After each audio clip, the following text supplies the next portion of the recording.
Hey there friends, and welcome to another video. Today we are going to be talking about Marvel's Spider-Man 2. More specifically, its cut content. Now, everything in this video is based off what the devs have said and concept art.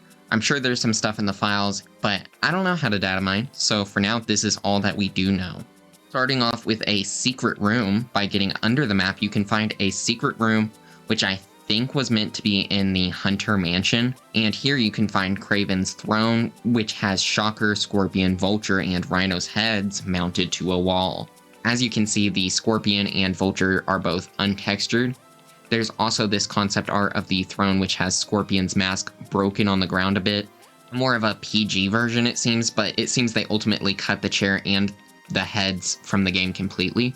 This does bring into question if Rhino is still alive, but since this wasn't in the final part of the game where you can actually find it, I'd assume he is alive until we have some sort of confirmation. It was also confirmed by Brian Inethar that they had a concept of a venomized SANDMAN, but it seems like the reason they chose not to do it was simply quality, as on the amount of time they had to make the game, it would be too hard, which makes sense. Sand effects and symbiote effects are probably really difficult already, and together, most likely even harder. He did say maybe someday, so who knows, maybe Spider-Man 3 could have that. Now, I wouldn't be surprised if they had other ideas for venomized villains as well, like Lizard and other villains that were in the game, so who knows, maybe Spider-Man 3 will have full venomized villains. According to Tony Todd, the voice of Venom and Notorious Leaguer, he recorded scenes where Miles had a symbiote in Spider-Man 2. This might also be why there are so many symbiote suits for Miles here as well, because they would have been intended for when he had the symbiote. Now, once again from Tony Todd, apparently only 10% of what he recorded was used in the game, meaning a ton of Venom stuff went unused. This makes sense considering how short the symbiote takeover lasts in the game. Maybe at some point this section of game was much longer and included more Venom as a result. Now, this one in particular is really disappointing to me, and it is the Daily Bugle being invaded by symbiotes. The description of the image says MJ leading Jameson and the other Daily Bugle workers to safety. So it's possible this could have been another MJ mission, which, shocking, I wish we had gotten this because the MJ missions were pretty good in this game, and one set in the Bugle running from symbiotes would have been great. This also could have been right before the spiders arrived to help, and could have been a mission with Peter, Miles, or both. But overall, I feel like that part of the game with the symbiotes felt very short and a little bit rushed, so it would have been really helpful to have scenes like this where you have to deal with the symbiotes really taking over New York. Here you can see a earlier version of MJ before it was decided she would be Scream. This design is pretty good, but since I doubt we would have seen Scream outside of this, I'm glad that they chose her to actually just become Scream. This one is really interesting because we don't really know what it's meant for. From just the image, we can see a super weird environment, which I thought was a forest at first, but zooming in, it almost seems like another dimension or planet or something. Then also you can see this, which may be a portal or something. This could be something meant for the Black Cat mission. Maybe you would have ended up here and have to swing through the portal to get back to New York, like the icy area. Or it could have been something Spiderverse related. The description says the artist had to work on several designs for an abstract, evil-looking underground cavern, and this is the only one that they can publish now. So, the fact that it says cave makes me think that maybe this was for the symbiote cavern thing at the end of the game, but the fact that it has the weird portal makes me think it's not for that.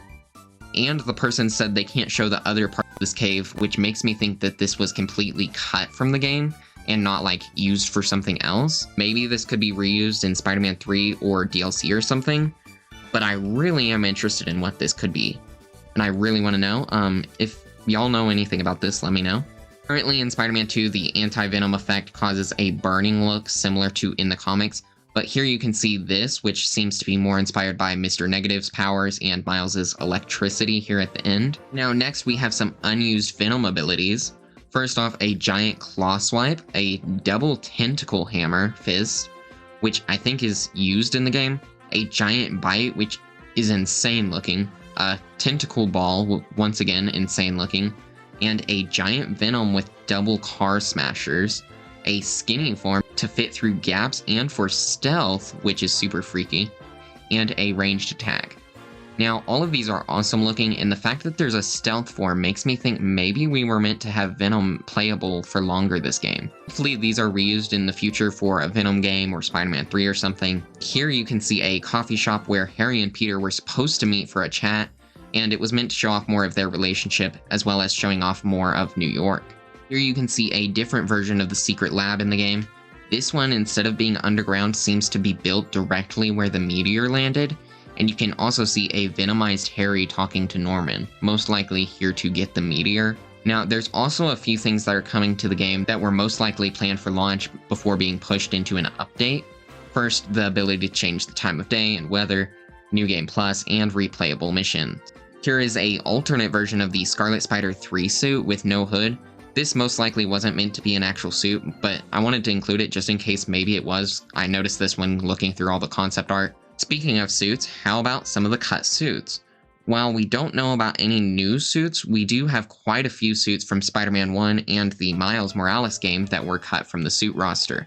The Spider Armor Mark 1, Armor Mark 2, Armor Mark 3, Spider Armor Mark 4, the Negative suit, the Big Time suit, both the Future Foundation and Bagman suit, the Ghost Spider suit, the 2099 White suit, the Classic Noir suit, the Secret Wars suit, the Dark suit, the Electro-Proof suit, the Fear Itself suit, the Last Stand suit, the Cyborg suit, Resilient suit, the EU suit, the Wrestler suit, the Aaron Aikman armor suit, the Scarlet Spider Kane suit, the Manga suit, the Spiderverse suit, the UK suit, the Underoos suit, the Anime Unicorn suit, the Advanced Armor suit, the Velocity suit, the Animated suit, the Brooklyn Vision suit, the Uptown Pride suit, the Winter suit, and the Spider Training suit. And wow, that is a lot of suits that were cut. It's kind of crazy seeing how many were actually cut from this. Now, the reason I'm mentioning those specifically is because there's a high likelihood that these will be re-added into the game with updates, and as well as a likelihood that some of these were planned for this game that just didn't make it. The creators of the game did say that they wanted to include some new suits and couldn't just port all of the suits because they did need to upgrade a lot of the suits that they did port, and they wanted to make sure they got all of the film suits and such. But I wouldn't be surprised if quite a few of these were planned for the game. Hopefully they are added back to the game because some of these are really important to the Spider-Man character. I mean, the Big Time suit, lovely suit, needed to be in the game in my opinion. The Bagman suit would have been perfect since when Peter got his symbiote suit removed in the comics, that's actually what he wore immediately after. As well as just some cool looking suits like the animated suit and the Spiderverse suit, just would have been nice to have. Anyways, now that is basically all of the cut stuff we know about for now. I'm sure that there's a lot more stuff that was cut for the game, but until we get the art book release and someone data mines the game, this is everything that we do know. Not a ton of stuff, but some pretty interesting stuff, specifically the Daily Bugle and the cave thing is what I think is the most interesting, as well as the Venom abilities. I'm really interested to see if any of this stuff gets reused for a future game or DLC or something. But anyways, that is going to be it for the video. If you did enjoy, leave a like and maybe consider subscribing. Anyways, I will see you guys next time.